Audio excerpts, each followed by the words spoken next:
The third thing I wanted to talk about a little bit are research-based practices, and that will work in a little bit with another question I was asked about what kind of advice to give teachers. But I wanted to start with the research because I think that's probably the first thing our teachers need to know about. I have done an exhaustive electronic database search of all of our research-based practices in gifted education.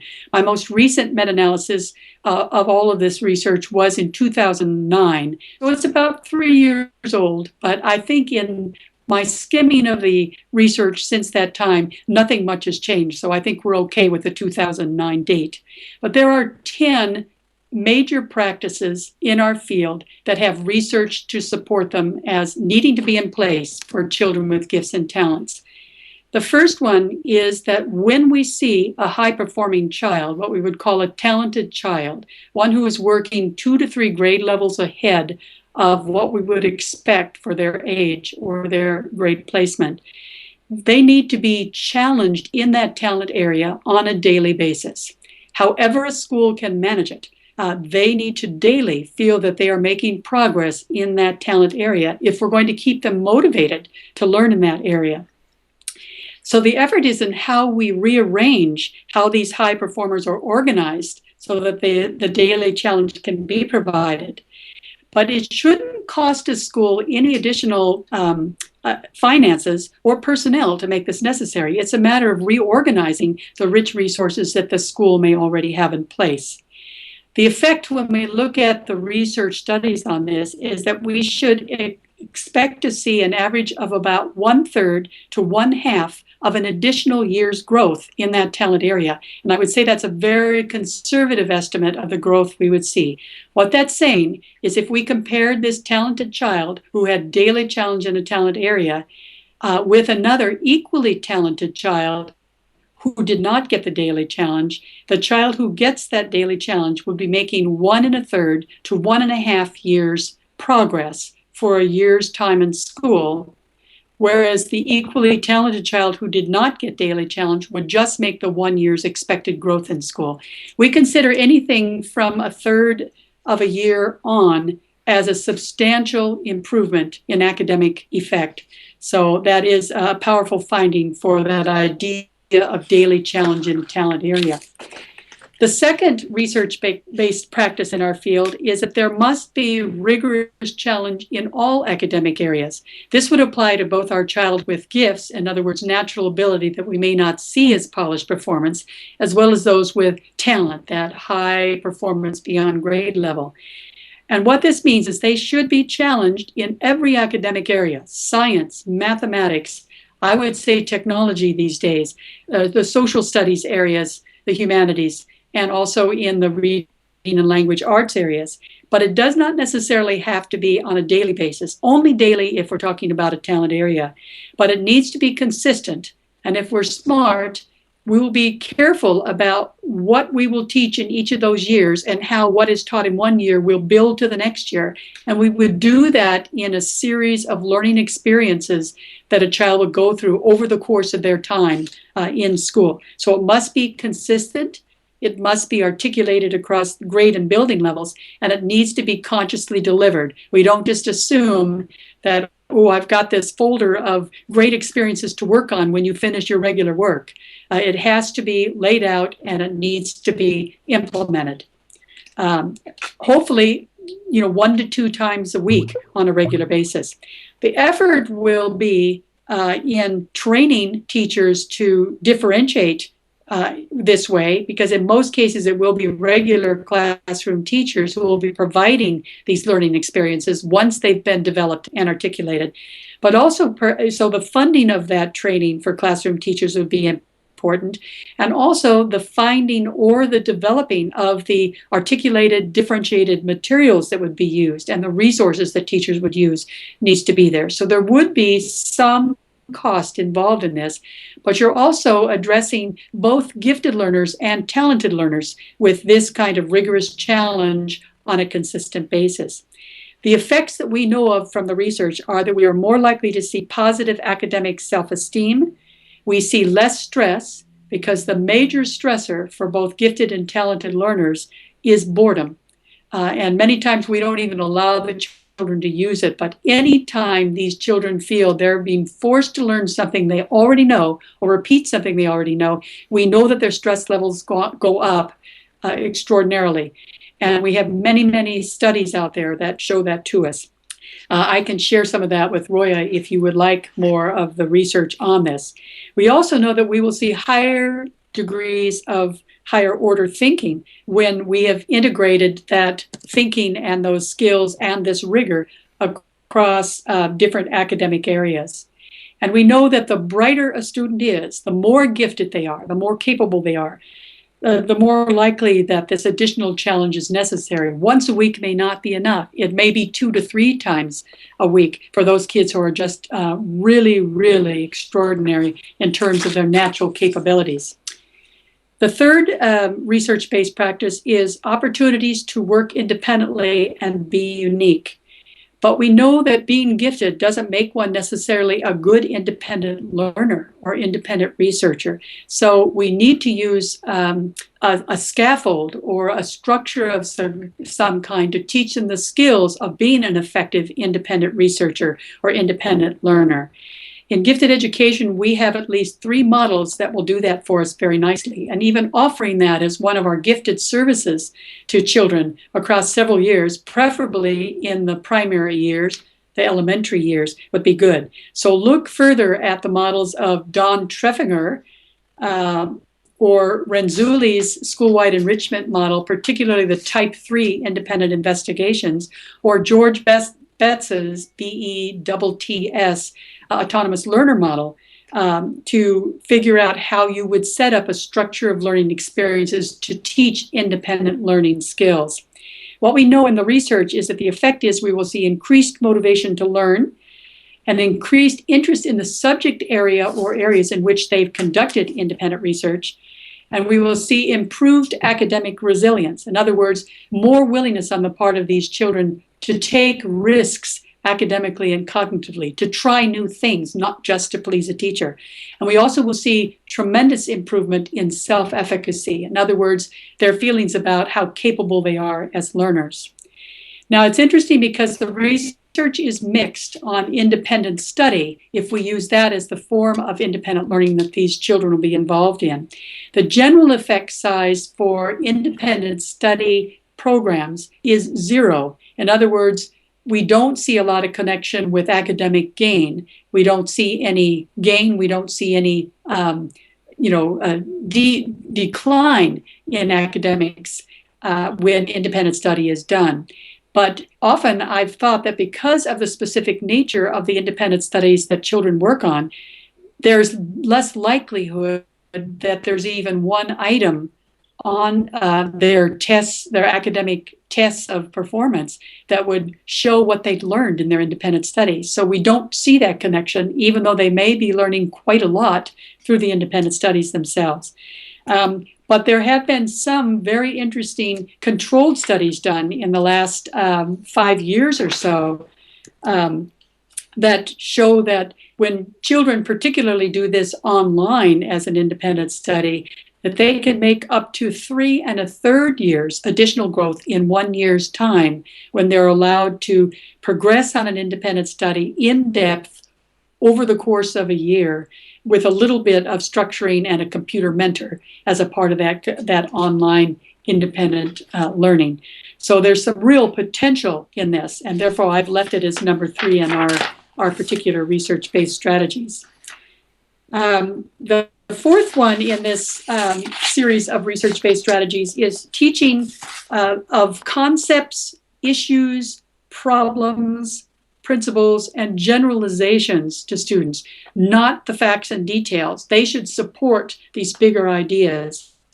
And a part of that teaching the concepts is that we need to change the way we do that presentation of the concepts. These particular kids, according to Robert Sternberg, need to be taught the whole of the concept up front and then have a chance to break it down into its parts and build it back to the whole. So we need a whole part whole kind of approach to the teaching of these big ideas or concepts or generalizations. Robert Sternberg called gifted learners decontextualists, which means when they take in information, they take it in as a whole, and it is stored in long-term memory that way. Therefore, if we want them to best store it so they can use it and apply it, it needs to be given to them as a whole so they can get it in there and then work with the parts that are in long-term memory. The effort in doing this is the training of a teacher, and I would say a teacher of the gifted, to identify the big ideas of each content area and then develop the materials and resources to teach in this fashion. And it sounds very easy for me to say this, but it's another matter to actually do it. Many years ago, the social studies organization of teachers in the United States tried to do this for social studies, and they got together, and all these major thinkers on social studies education determined that there were 1,500 key ideas, concepts, or generalizations in the social studies area if we were trying to reduce that large area in terms of those big ideas. And there is no way in our current school systems that we can teach that many big ideas in the time we have those students in our schools. So we have to pick out key ideas in order to make this work.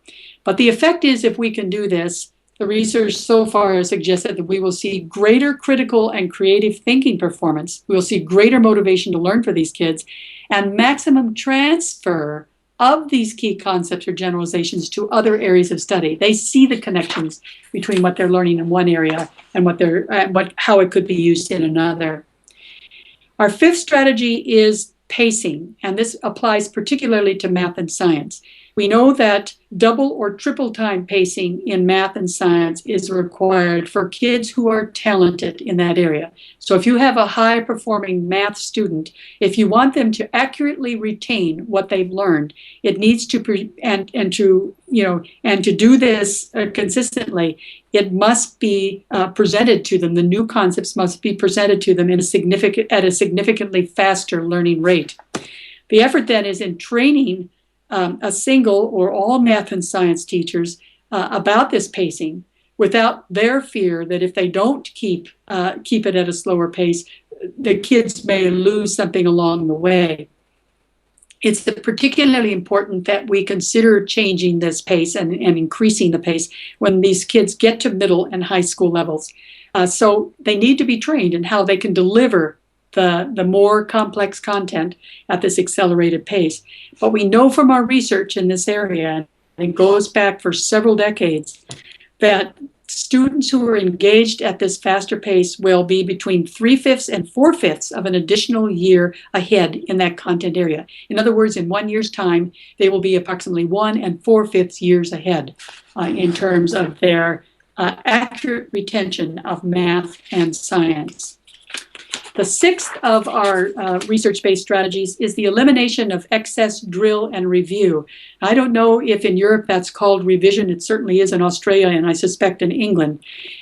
I think in the United States we call it drill and kill.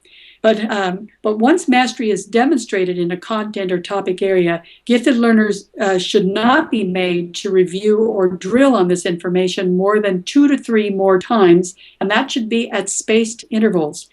The effort consists of, again, training all teachers in ways to eliminate excess drill and review, and finding and developing and funding materials and resources that can be substituted for practice time. The effect will be greater accuracy in retained information, a greater focus on new learning, and a greater chance that gifted learners will be motivated to continue learning in that area.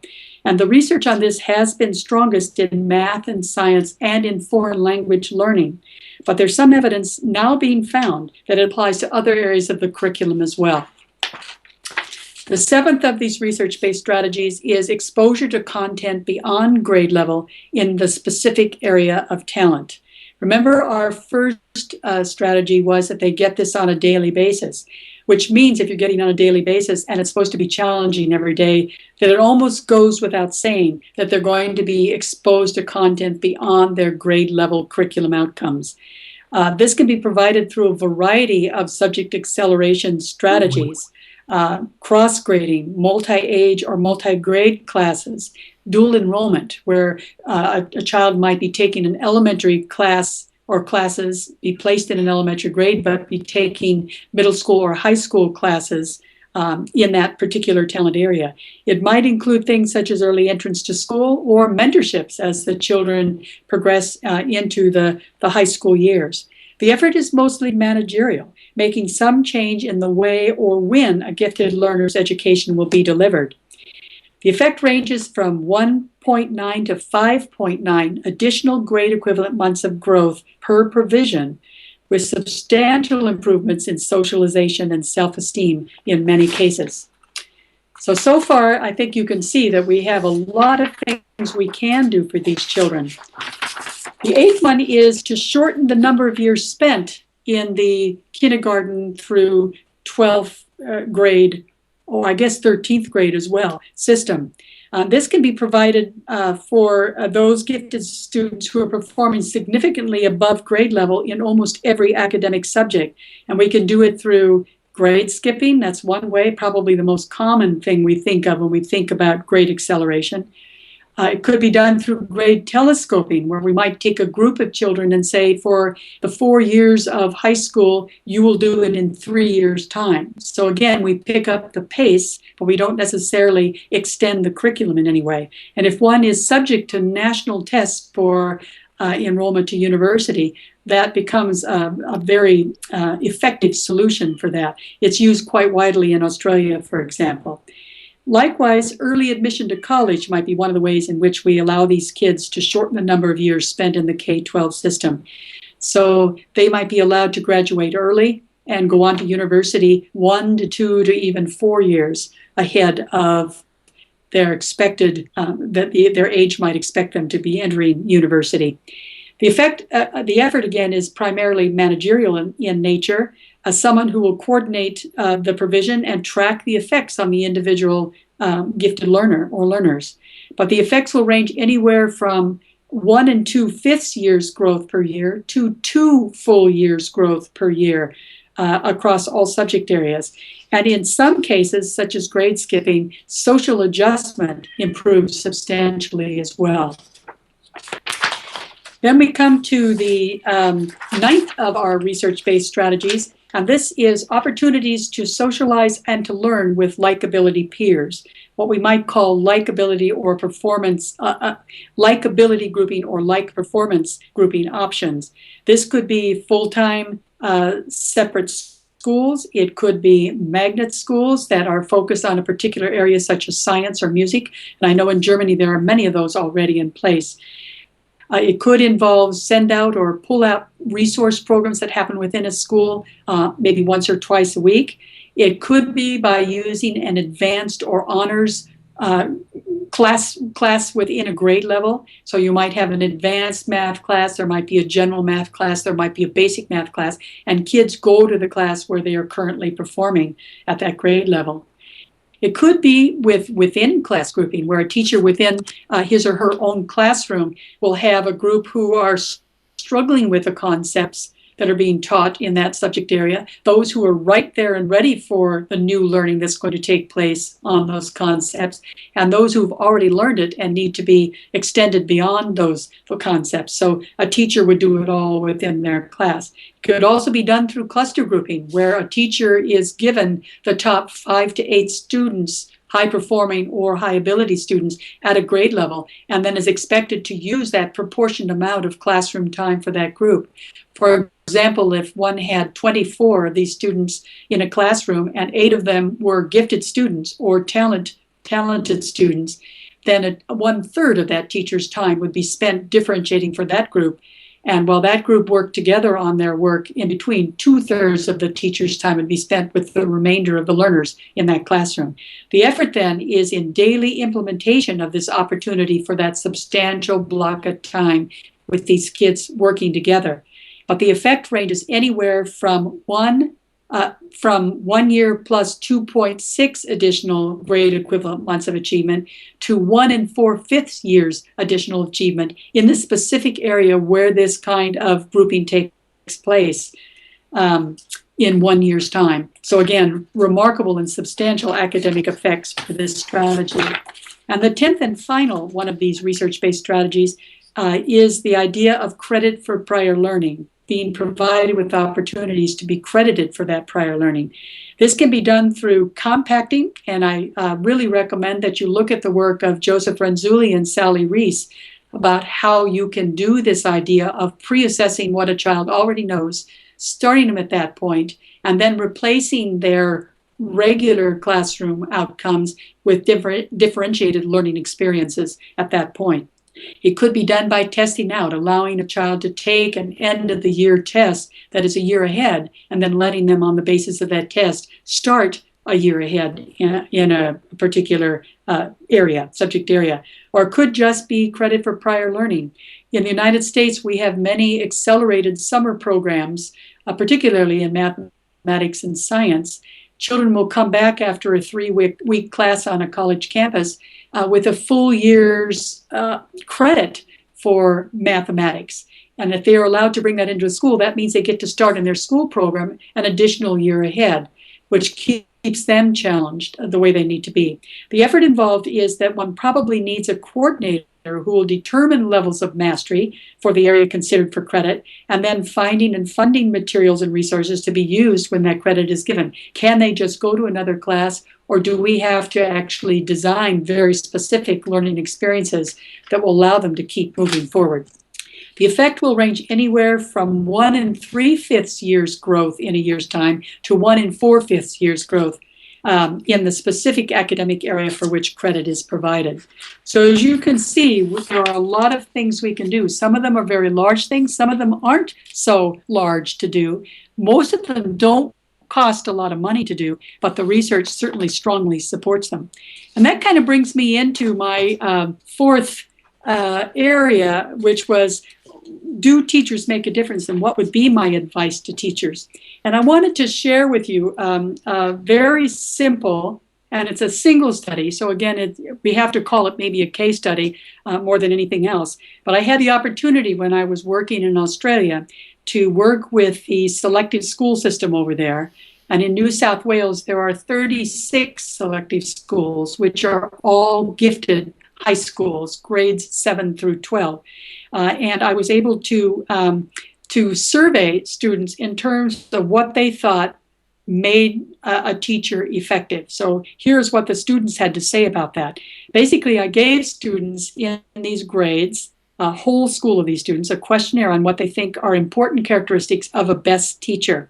And I did this in 2 ways. One was I identified 81 research characteristics, things that our research literature has said in the past about what makes an effective teacher of the gifted.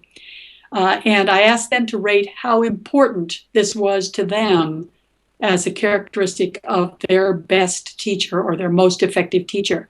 And then I did ask them 2 open-ended questions. One I asked before they rated the importance of those 81 characteristics, and that was for them to think of the best teacher they had ever had, and in short phrases or using descriptive words to describe this person. Then they had the 81 characteristics, and then I asked a second open-ended question, which was to think of the worst teacher that they'd ever had, and again in short phrases or using descriptive words to describe this person. They were also asked not to name these teachers because that might not be very good either. So it's supposed to be kept anonymous. So what did the students have to say? There were 1,500 of these students who answered this for me, and I think the response rate was 98%. We lost the 2% primarily due to absences or field trips. But the most important professional and intellectual traits of the effective teacher that these kids talked about were, first of all, and they're ranked in rank order. The first was covering the material that the teacher is expected to cover. In other words, if they are supposed to teach these concepts, they're being taught. The second was eliminating excess drill and review. We've heard that one before in the research-based practices. So the kids seem to know pretty much what it is they need. The third was to compact the curriculum through pre-assessment. So the kids were saying, find out what I already know and let me start there. The fourth was to adjust the instructional pace appropriate to the subject matter. For most of them, that meant going more quickly. But there were some subjects, particularly philosophy, the humanities, the social studies, where the kids said, we need more time to go into more depth in these areas. So again, adjusting the instructional pace is probably a better way to put it. So pacing really is a key thing that has to be in place for an effective teacher. The next one on their list was that the teacher would provide immediate corrective feedback. So they would know how they were doing. They would know how they could improve. Following that was that the teacher would provide some kind of scaffold. In other words, the whole concept up front, followed by the chance to analyze and reflect on the parts that made up that whole. Now, they didn't ever use the word scaffold. I'll just tell you that. I put that word in, but that's basically what they were saying in their short phrases and descriptive words. There were two more that they said made an effective, the professional and intellectual traits of the effective teacher. The first was making individual accommodations for learners, so allowing them to explore a side area of interest if they could demonstrate that they'd already mastered that general information. So some kind of negotiation for individual development. And the final one was that the teacher was organized and clear in their presentations. And I find that interesting because I would assume that all learners want to know that. So that's one that we would need to look at further in terms of the comparisons with the general population. The students also rank ordered the personal traits of their effective teachers. And I find these a very interesting collection, and I think you'll begin to see the patterns as well. The first was seeing the gifted learner as a unique individual, liking able students in general. And then comes the one that we would think all students would want to say, being patient and even-tempered in nature, right? So no yelling, no flying off the handle. They stay patient, they stay calm, they explain calmly. The next one was having a sense of humor in line with the subject matter. What these students were saying is they wanted a teacher who knew that subject area so well that they could play around with it. There might be puns that are played with the language usage in English. It might be the mathematical paradoxes of Lewis Carroll in mathematics. But these were teachers who knew their subject area inside and out and could therefore make it interesting and provocative for their students. The next was that these teachers exhibited enthusiasm for the subject they were teaching and demonstrated that they were continuing to learn in that area along with the students. And then the final one was trusting students to make good learning choices and providing opportunities for the students to do independent learning when something came up that particularly interested the students. All of this was, as I said, a single study done in Australia. So the question is, how generalizable is this information if we're talking about what makes a teacher of the gifted effective? But I have taken a look at all of our U.S. research on effective teachers of the gifted, and this has been done through survey research, obviously. But there are, 7 different strategies. You will notice that many of them are similar to the ones that the Australian high school students told me. But these, again, go across elementary and secondary schooling. At the top of this list is patience, followed by sense of humor. We've heard both of those before. Treats each student as an individual. That was way at the top of the personal characteristics in that study that I did. Now, this one is an interesting one. This teacher is not a performer, but a facilitator. So they make learning happen, but they aren't necessarily doing all of the teaching themselves. And this is followed by giving regular, accurate feedback. So again, we're seeing those patterns there. And the next one was providing new material regularly with less repetition of the old stuff. And finally, moves quickly through the material. And where have we heard that one before? Pacing, right? So those would be, I would say that those are the things to advise a teacher who wishes to be effective with gifted students. Now, how many of those things are things that we can train a teacher to do? I think we can train in terms of the repetition and the pacing and organizing our content so it's wholed apart. But many of the things such as patience, sense of humor, enthusiasm are things that we will hope these teachers bring with them and that perhaps we encourage as being signs of effectiveness. So that would be as far as I can go with our effective teaching advice. And that brings me to the last item that Roya asked me to talk about a little bit, and that is, what has No Child Left Behind done to gifted education? I don't think she put it quite that undiplomatically in how she worded the question for me. But I thought what I would do is share with you a study that was done by the Fordham Institute in 2009. It's a study by Tom Loveless, and it's just as it sounds, Loveless. And what he did was to examine achievement trends for high-achieving students by their performance on the U.S. National Assessment of Educational Progress, what we call NAEP, which is a geographical stratified sampling of schools across the country at several specific grade levels to determine what kind of progress, academic progress, is being made on a yearly basis. And what he did is he went back to the early 1990s, but with a special focus on the years since 2000, when NCLB was put into place. He worked with two other researchers, Steve Farkas and Ann Dufett, and what they did was to look at teachers' own views of how schools were serving their high-achieving pupils in this No Child Left Behind era. So you're going to get a little description of the key findings from both of these sets of researchers.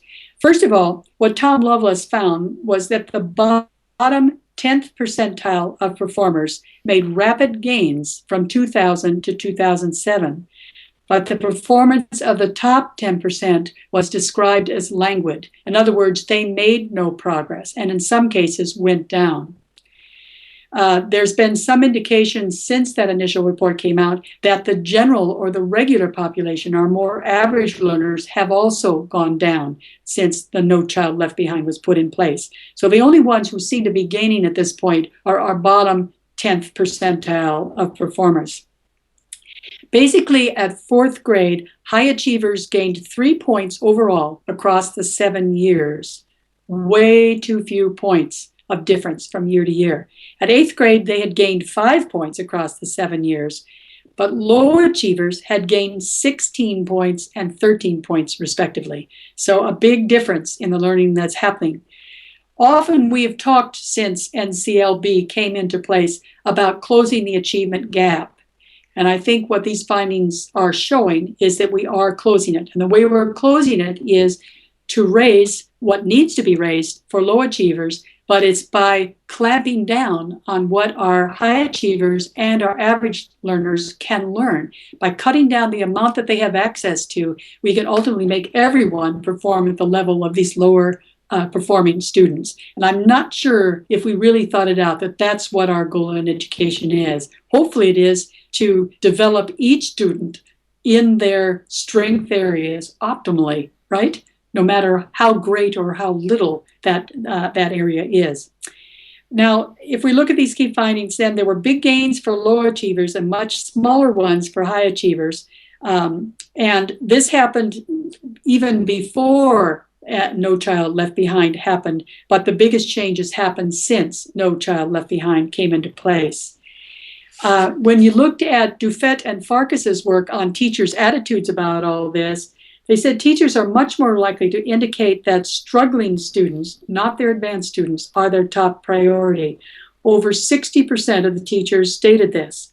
But 23% of them said that academically advanced were a priority as well, but they were not, quote, allowed to do anything about that because of the strict measures that have been put in place if their low achievers do not perform. Low achieving students received dramatically more attention from teachers, and 81% of the teachers reported this, while only 5% said that their advanced teachers received more attention. And it turns out that 5% were those who were surveyed who actually worked directly with gifted learners. So that 5% probably can't be talked about as part of the general teacher population.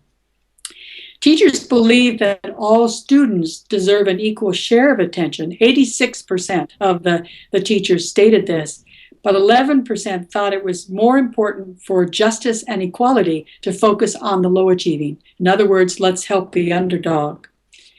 Now, what has been interesting is that low-income students, Black students, and Hispanic high achievers on the 2005 8th grade math NAEP test data were more likely than low achievers to be taught by experienced teachers, as well as teachers who had majored or minored in mathematics. Caucasian high achievers were not as likely to be taught by such students. So there's been some kind of preferential selection of teachers for some underserved populations, but students who were high achievers. So those kids have been making gains by appropriate placement with teachers who know their subjects, particularly in math. So it kind of shows what practices we might put in place. Now, if we look at all this research, we are talking about correlational research, or how things are related. How did NCLB and its rules and regulations relate to the performance that we see?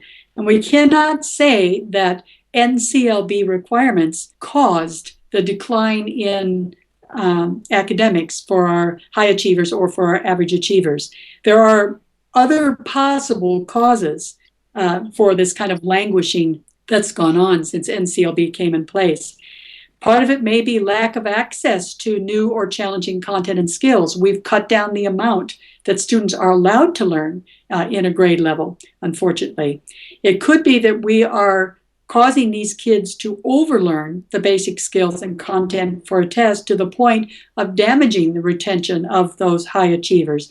Remember what I said about only 2 to 3 spaced intervals of practice once that mastery had been demonstrated. But you review and review and review in this system for the state and national tests that have to be taken now under NCLB. The slow presentation and learning pace for high achievers who need to be learning 2 to 3 times faster may be one of the reasons we've seen this languishing for our high achievers. And the low-level test items don't allow our high achievers to actually show their extraordinary abstract and higher order thinking abilities. In other words, the test items themselves are limiting. And oftentimes, for these very bright abstract thinkers, they may not be thinking at the very basic level that the test makers want them to think. So that can be an issue. I think there's also a fear on schools' part that if they provide anything different to any learners, that they will not perform well on the test. Hence, it's safer to make the high achievers redo what they've already done along with all the rest rather than let them go on to other things. Again, we also know that even before NCLB came into place, that many of these bright kids were spending anywhere from 3 to 6 years in the K-12 system without learning anything new. And it's believed that with NCLB, that number of years has expanded at this point. 6 may be the minimum number of years that they're whiling away in classrooms with learning very little. And I suspect that what is occurring is that we are getting a growing nation of high-achieving underachievers who have been given the message that schools should be easy. Just do what you're told, don't ask questions or ask for more, and you'll be successful. And all that you need to know to be successful in school and life will be found on the test that you're preparing for. And I personally find that quite frightening, and I suspect you do as well. Well, I hope at this point that I have addressed the questions that I was asked to address, and I wish you all the best as you work through this information that I've provided for you. Thank you very much.